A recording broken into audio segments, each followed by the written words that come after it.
Depuis le sommet de Rio, nous avons connu les 10 années les plus chaudes de l'humanité.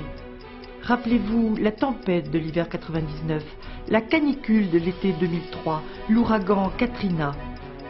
Dans 15 ans, que répondrez-vous à vos enfants quand ils vous demanderont « Tu savais? Tu n'as rien fait? Pourquoi ?» On ne fera pas d'écologie sans les écologistes. Je suis la candidate des Verts, des écologistes.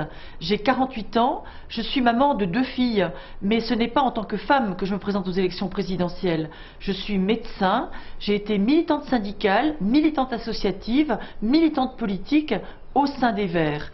Je suis élue de Seine-Saint-Denis, j'ai été ministre. Je veux à chaque instant concilier l'action sur le terrain et le changement des politiques.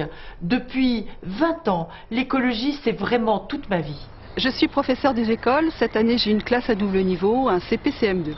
En classe, nous travaillons sur la révolution française, la révolution industrielle, mais la révolution écologique. Qu'est-ce que ça veut dire? Et surtout, comment rendre les enfants acteurs de cette révolution? C'est très difficile de parler de l'école dans notre pays. Nous avons été des élèves, nous sommes des parents, nous connaissons des enseignants, nous avons tous un avis sur cette question. N'est-ce pas tout simplement incroyable qu'on ose encore demander à l'école de réparer seule les dégâts de 30 ans de crise? La situation, nous la connaissons. Des réformes qui s'empilent et qui arrivent d'en haut sans concertation. Une pression de plus en plus forte sur les enfants et sur les enseignants, avec des conséquences très graves. Un échec scolaire massif chez des enfants humiliés, cassés, qui n'ont plus confiance en eux-mêmes, une grande souffrance chez les enseignants qui aimeraient beaucoup aider leurs élèves et qui ont le sentiment de ne pas pouvoir le faire, et puis une énorme colère à l'égard de la hiérarchie, à l'égard des gouvernements qui se succèdent et qui donnent l'impression de charger encore et encore la barque. Alors les solutions, nous les connaissons et nous avons envie de les mettre en œuvre. D'abord, commencer à accompagner les familles dès les toutes premières années. Un service public de la petite enfance est indispensable. Ensuite, revoir et alléger les programmes scolaires. Tout n'est pas prioritaire. Nous devons faire en sorte que nos enfants aient des fondations solides pour leur permettre ensuite de se préparer à des orientations et à des choix différents au cours de la vie. Nous devons cesser de sélectionner par l'échec, retarder le moment de la sélection et faire en sorte que l'orientation ne soit pas faite par défaut mais en fonction des goûts, des priorités et des besoins bien sûr aussi du marché du travail.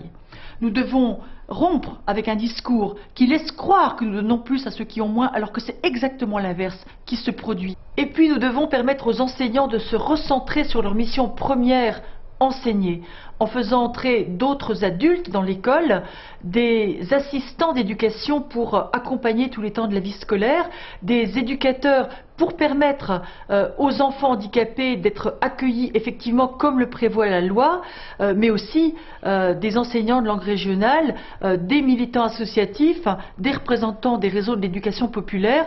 C'est cette diversité qui va permettre à l'école de ne pas être fermée sur la vie et d'assumer aussi sa mission culturelle et sa mission citoyenne.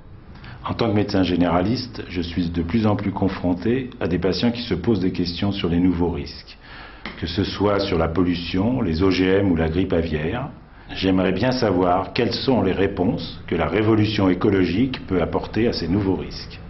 Je suis moi-même médecin et je partage largement vos préoccupations. La quasi-totalité des nouvelles maladies, des nouveaux risques sont liés aux conditions de vie et de travail, aux conditions d'environnement plus largement. C'est vrai pour la grippe aviaire, largement lié aux conditions dans les élevages. C'est vrai aussi pour les OGM dont les risques ne sont pas réellement très bien connus à cette heure.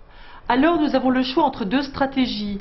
Soit réparer les dégâts en cherchant pour chaque pathologie nouvelle une molécule miracle, soit mettre en place une stratégie de précaution, de prévention pour réduire dans l'environnement les facteurs qui expliquent la dégradation de la santé.